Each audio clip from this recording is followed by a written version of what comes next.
Pendant des décennies, ils n'ont pas simplement été des acteurs. Ils ont été des symboles, des visages d'une époque, des héros d'une génération. Terence Hill et Bud Spencer ont marqué l'histoire du cinéma populaire avec leurs films devenus cultes, mêlant bagarres chorégraphiées, humour bon enfant et un sens profond de la justice. Mais derrière leur légendaire complicité à l'écran, peu de gens savent qu'un simple accident a changé le cours de leur vie, les réunissant pour la première fois sur un plateau de tournage. Une rencontre improbable, presque accidentelle, qui allait donner naissance à l'un des duos les plus aimés du 7e art. Tout commence bien loin des feux des projecteurs. En 1959, deux jeunes acteurs italiens tentent de percer dans un monde cinématographique en pleine évolution. Mario Girotti, au regard d'un bleu perçant, et Carlo Pedersoli, ancien champion de natation à la carrure imposante, participent tous deux au tournage du film historique Hannibal. Ils y jouent des rôles secondaires et surtout ne se croisent même pas. Leurs scènes sont filmées à des jours différents, leur destin encore éloigné. À ce moment-là, rien ne laisse présager qu'ils deviendront, quelques années plus tard, une légende du cinéma italien et mondial.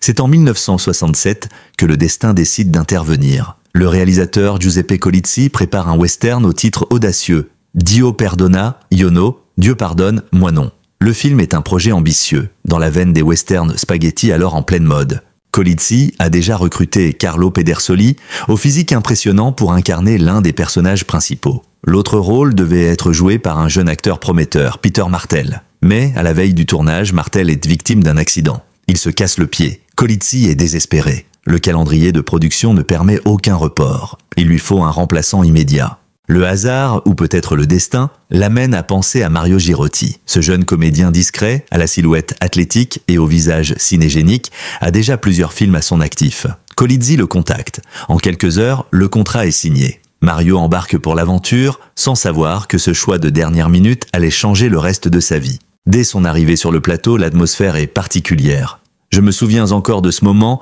comme si c'était hier », racontera plus tard Terence Hill. « J'ai posé mes affaires, mais Carlo m'a tendu la main et m'a dit « Ciao, je suis Carlo ». C'était simple, naturel. Mais à cet instant précis, quelque chose s'est passé.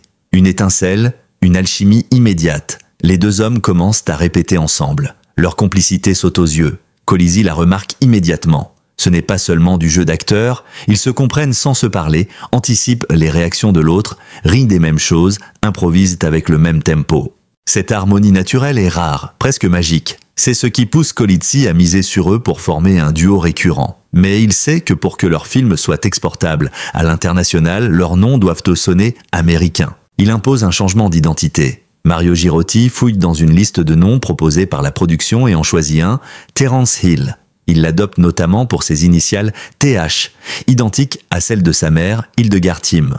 De son côté, Carlo Pedersoli combine deux passions, la bière Budweiser et l'acteur Spencer Tracy. Il devient Bud Spencer. Dès la sortie de Dieu pardonne, moi non, le succès est au rendez-vous. Le public est séduit par cette alliance singulière. Un homme longiligne, agile et moqueur, aux côtés d'un géant placide, mais redoutable. Le contraste fonctionne à merveille. Les dialogues font mouche, les scènes de bagarre sont à la fois spectaculaires et drôles. Ce n'est pas simplement une collaboration fructueuse, c'est une révélation. Les films suivants ne font que confirmer cette impression. Les 4 de l'Ave Maria et la colline des bottes creusent le même sillon. Si les intrigues restent classiques dans le genre du western spaghetti, c'est la dynamique entre les deux acteurs qui retient l'attention. Les producteurs, réalisateurs et surtout les spectateurs en redemandent. En quelques années, Terence Hill et Bud Spencer deviennent des stars. Mais au-delà du succès, une véritable amitié est en train de naître. Ce n'était pas juste du cinéma, dira un jour Terence Hill. C'était réel. On riait, on se respectait et surtout, on ne se jugeait jamais. Cette amitié naissante est le fondement de tout ce qui va suivre. Car si le public voit à l'écran deux compères qui se chamaillent avec humour, derrière la caméra, ce sont deux hommes très différents mais profondément liés que la vie venait de réunir grâce à un simple pied cassé. Une coïncidence ? Peut-être. Mais pour Terence Hill, il s'agissait plutôt d'un cadeau du destin. Le succès des premiers films du duo ne fait que préparer le terrain pour ce qui allait devenir un véritable tremblement de terre cinématographique. On l'appelle Trinita. En 1970, le réalisateur Enzo Barboni, ancien directeur de la photographie reconverti en cinéaste, décide de réinventer le western spaghetti. Le genre, jusque-là dominé par les codes de Sergio Leone, visage buriné, silence pesant, violence stylisée, est à la recherche de renouveau. Barboni ose une rupture. Il imagine un western comique, presque burlesque, où les armes laissent la place au poing et les duels à la rigolade. Le héros n'est plus un tueur taciturne, mais un fainéant charmeur, rieur et paradoxalement, incroyablement rapide au pistolet. Il s'appelle Trinita et ce rôle est taillé sur mesure pour Terence Hill. À ses côtés, Bud Spencer incarne Bambino, son frère aîné, tout en muscles et en grognement. L'alchimie entre les deux acteurs, déjà visible dans leurs films précédents, atteint ici un sommet. Dès les premières scènes, le ton est donné, humour, camaraderie, bagarres savamment chorégraphiées et cette touche d'ironie typiquement italienne. Hill et Spencer forment un duo explosif et attendrissant, à la fois ridicule et héroïque, bruyant et profondément humain. Le public adore. Le film est un triomphe. Avec plus de 14 millions de billets vendus en Italie, On l'appelle Trinita devient le film le plus rentable de l'histoire du pays. Il surpasse toutes les attentes, transcende les frontières et connaît un succès retentissant en Allemagne, en Espagne, en France et même aux États-Unis. Ce dernier point est particulièrement notable car les films étrangers, surtout doublés, y trouvent rarement leur public. Mais ici, la magie opère. Le duo plaît aux jeunes comme aux adultes. La suite, on continue à l'appeler Trinita, sortie l'année suivante, dépasse encore l'original en popularité. Hill et Spencer sont désormais des icônes mondiales. Mais derrière ce succès planétaire se cache une réalité plus nuancée. Contrairement à ce que leur image publique pourrait laisser croire, les deux hommes sont extrêmement différents. Bud Spencer, de son vrai nom Carlo Pedersoli, n'est pas seulement un acteur au physique impressionnant. C'est un ancien sportif de haut niveau, premier Italien à avoir nagé le 100 mètres nage libre en moins d'une minute. Il a représenté l'Italie aux Jeux Olympiques à Helsinki, Melbourne et Rome. Mais il est aussi intellectuel, titulaire de diplômes en droit et en chimie, compositeur de musique de film, pilote d'avion, inventeur, un homme d'une curiosité insatiable passionné par l'apprentissage et la création. Terence Hill, de son côté, est tout en discrétion. Perfectionniste, réservé, il préfère les soirées calmes au tapis rouge, la lecture à la mondanité. Il passe des heures à retravailler ses scènes, répétant chaque geste, chaque réplique, jusqu'à atteindre ce qu'il considère comme la justesse parfaite. Il fuit les interviews, évite les scandales, cultive une image de gentleman insaisissable. Mais entre les deux, la connexion est réelle. On ne s'est jamais disputé en 50 ans, dira un jour Hill. Jamais. Une amitié faite de respect, de patience, d'écoute, où chacun laisse de l'espace à l'autre, sans jalousie, sans rivalité. Un exemple rare dans l'univers souvent féroce du cinéma. Cette dynamique unique est ce qui fait toute la force de leur collaboration. À l'écran, leurs personnages semblent souvent s'opposer. Le rapide et le lent, le bavard et le taiseux, le charmeur et le bourru. Mais c'est justement cette complémentarité qui crée la magie. Le public rit de leur chamaillerie, s'attendrit de leur réconciliation, admire leur capacité à toujours se soutenir malgré les embûches. Trinita et Bambino deviennent plus que des personnages. Ils sont les symboles d'un lien indestructible, d'une fraternité universelle. Entre 1970 et 1985, Hill et Spencer enchaînent les succès, explorant d'autres univers tout en conservant leur style unique. Attention, on va s'énerver. 1974, avec son fameux buggy rouge et jaune, devient lui aussi un film culte. Dans Père et Impair, ils se glissent dans la peau de frères séparés réunis par une partie de poker truquée. Deux super flics les transforment en policiers gaffeurs et attachants, la recette fonctionne à chaque fois. Un scénario léger, des gags visuels, des bastons millimétrés, et cette complicité inimitable. Même dans les films où le décor change, jungle amazonienne, plage de Miami, pistes africaines, l'essence du duo reste intacte. Ils incarnent l'honnêteté face à la corruption, la fraternité contre l'individualisme, le bon sens contre la bêtise. Dans un monde en mutation, où les héros deviennent cyniques et les scénarios de plus en plus sombres, eux restent fidèles à une vision plus naïve, mais profondément rassurante de la vie. Le fils de Bud Spencer, Giuseppe Pedersoli, le dira mieux que personne. Ce qu'ils avaient, c'était plus fort que le cinéma. Ce n'était pas du jeu, c'était vrai. Ils s'aimaient, tout simplement. Mais même les duos les plus soudés connaissent des hauts et des bas. En 1973, il refuse de jouer dans « Même les anges mangent des faillots », un film pourtant écrit pour lui. Il est remplacé par Giuliano Gemma et le film, malgré le talent de ce dernier, peine à retrouver l'alchimie magique. Bud Spencer, fidèle à son ami, refuse d'en tourner la suite.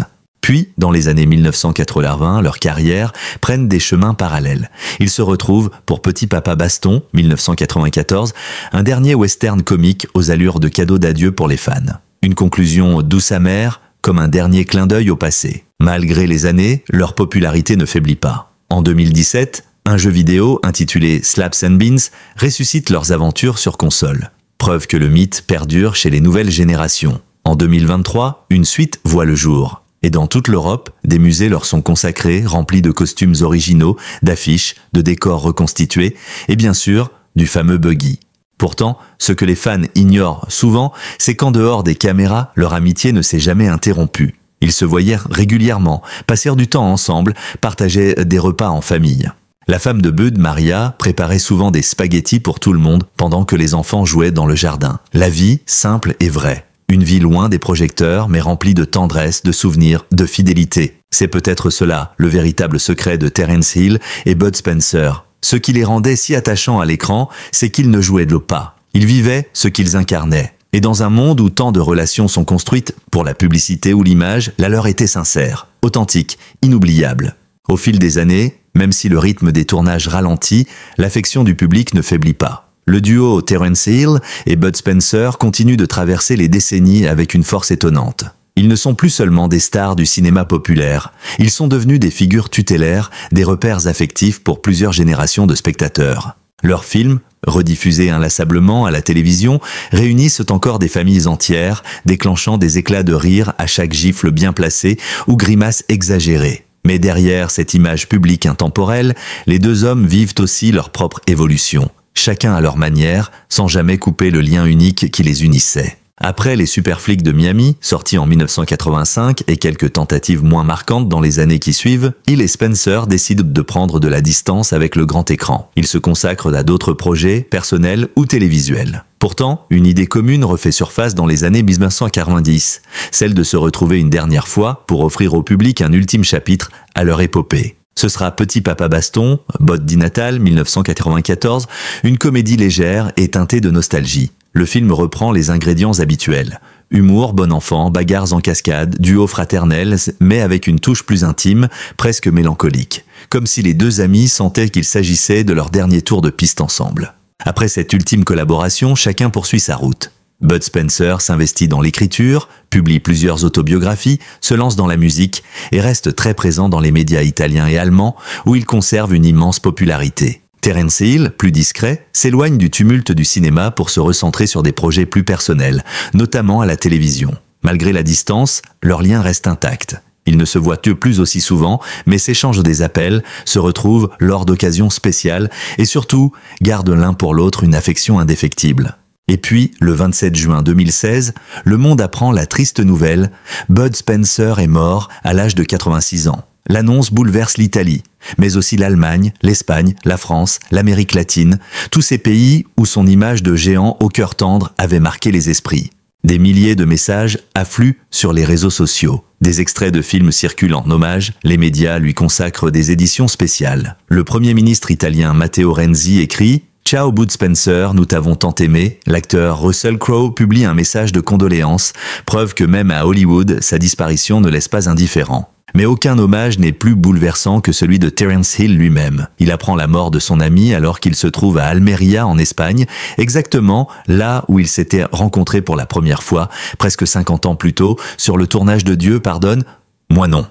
Quand le fils de Bud m'a appelé pour m'annoncer la nouvelle, je me trouvais au même endroit, sur le même plateau. J'ai ressenti une étrange paix, comme si le cercle se refermait. Les funérailles, célébrées le 30 juin 2016 à l'église des Artistes à Rome, sont empreintes d'émotion. De nombreux fans se rassemblent à l'extérieur, brandissant des photos, des pancartes, chantant même les musiques de ces films. Lorsque le cercueil sort de l'église, une chorale entonne « Anto ». « Anto, donne-moi le buggy ». La chanson phare d'Attention, on va s'énerver. Un moment à la fois déchirant et joyeux, à l'image de ce que représentait Bud Spencer.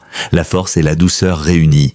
Terence Hill, droit et silencieux, assiste à la cérémonie non pas en tant que star du cinéma, mais en tant qu'homme qui vient de perdre un frère. Dans son discours, il dit simplement « Bud m'avait dit un jour, toi et moi, on ne se disputera jamais. » Et il avait raison. En 50 ans, pas une seule dispute. Seulement de la loyauté. Il se souvient de leur toute première scène ensemble, une bagarre bien sûr, où Bud, déjà sportif accompli, l'avait impressionné par sa force brute mais maîtrisée. Il avait cette puissance incroyable, mais toujours avec une âme d'enfant. Il n'a jamais été cruel, jamais prétentieux. Il était humble et toujours souriant. Ce sourire, c'est ce que les gens retiennent. Cette générosité naturelle, cette capacité à rire de tout sans jamais blesser. Ce regard pétillant qui disait « on va bien s'amuser ». Après sa mort, Terence Hill décide de ne pas se refermer dans la tristesse. Au contraire, il choisit de faire vivre l'héritage de leur duo, de perpétuer la mémoire de son ami. Il participe à des documentaires, soutient la création de musées à leur honneur. À Berlin, un espace dédié à Bud Spencer ouvre ses portes. Costumes de tournage, objets personnels, reconstitution de scènes emblématiques. Et bien sûr, le mythique buggy rouge et jaune. À Lomatsch, en Allemagne, la ville natale de la mère de Hill, un autre musée voit le jour en son honneur. Les fans affluent, parfois de très loin, pour redécouvrir les coulisses d'une amitié qui a marqué leur enfance. Dans un moment particulièrement émouvant, Terence confie à un journaliste « Il m'arrive encore de l'entendre, sa voix, son rire, parfois sur un tournage ou quand je marche dans une ville où nous avons filmé. Pendant un court instant, c'est comme s'il était encore là. » Ces mots simples traduisent une vérité profonde, certaines amitiés, même après la mort, continuent d'exister. L'histoire de Bud Spencer et Terence Hill n'est pas celle d'un duo fabriqué pour le cinéma. C'est celle de deux hommes que tout opposait, mais que tout réunissait. Une alchimie rare, née d'un accident de tournage, nourrie par le respect et l'affection, consolidée par les épreuves de la vie. Un cadeau inattendu que le public a eu la chance de partager pendant plus de 40 ans.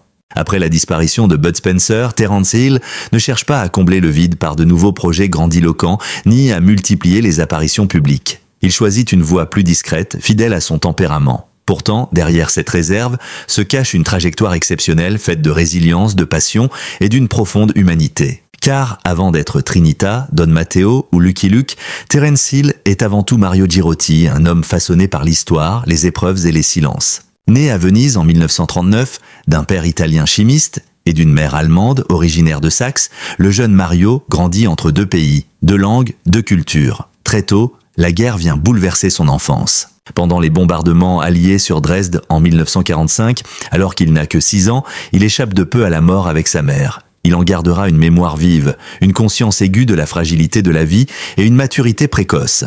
Après la guerre, la famille retourne en Italie et s'installe à Amelia, en Ombrie. Mario découvre alors la nature, le calme, les traditions rurales, un retour aux racines qui le marquera profondément. Très sportif, il s'illustre dans la natation et l'aviron. Il remporte même des médailles aux championnats juniors au sein du même club que Carlo Pedersoli, qu'il ne rencontrera que bien plus tard. Mais c'est à l'âge de 12 ans, dans une piscine romaine, que son destin bascule.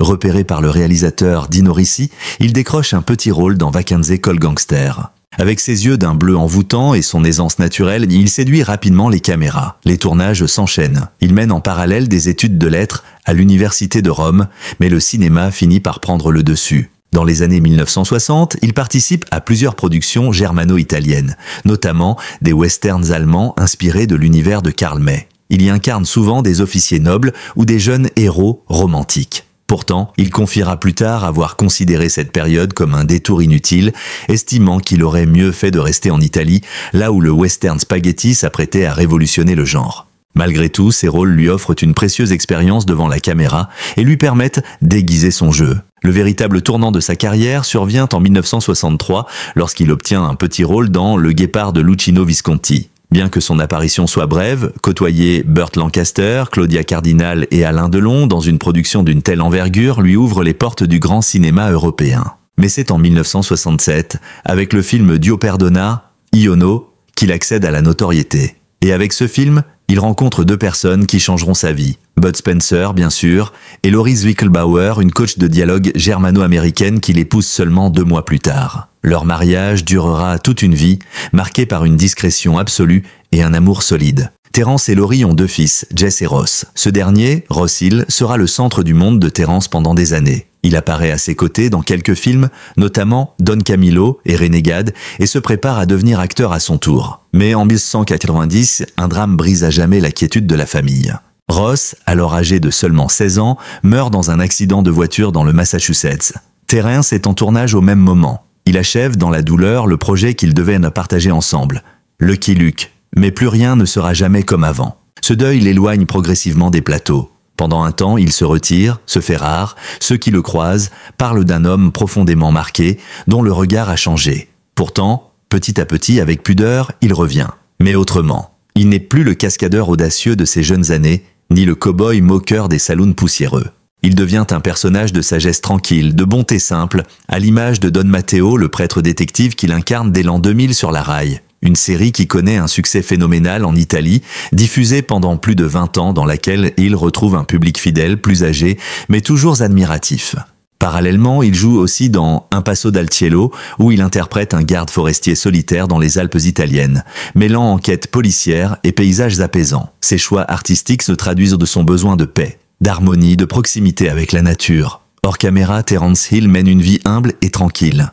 Très croyant, il reste attaché à sa ville d'Amelia, où il passe de longues périodes. Il y ouvre même un petit glacier, la Gelateria Girotti, clin d'œil au commerce de son grand-père. Il partage son temps entre l'Italie et les États-Unis, loin du tumulte médiatique. Aujourd'hui, à 86 ans, Terence Hill est plus qu'une légende vivante. Il est un homme en paix avec lui-même, qui regarde son passé non pas avec mélancolie, mais avec gratitude. Tout a commencé parce que quelqu'un s'est cassé le pied, dit-il parfois avec un sourire, en évoquant le jour où il a remplacé Peter Martell sur le tournage de Dio Perdona, Iono. Ce jour-là, sans le savoir, il a non seulement lancé une carrière exceptionnelle, mais aussi rencontré un frère de cinéma, un compagnon de route, un ami nommé Carlo Pedersoli. Et lorsqu'il repense à cette amitié hors du commun, à ces décennies de tournage, de rire, de silence partagé, il ne pleure pas, il sourit. Car au fond, la plus grande réussite de sa vie n'est peut-être pas sa célébrité ou ses succès au box-office, mais ce lien indéfectible, cette fraternité sincère,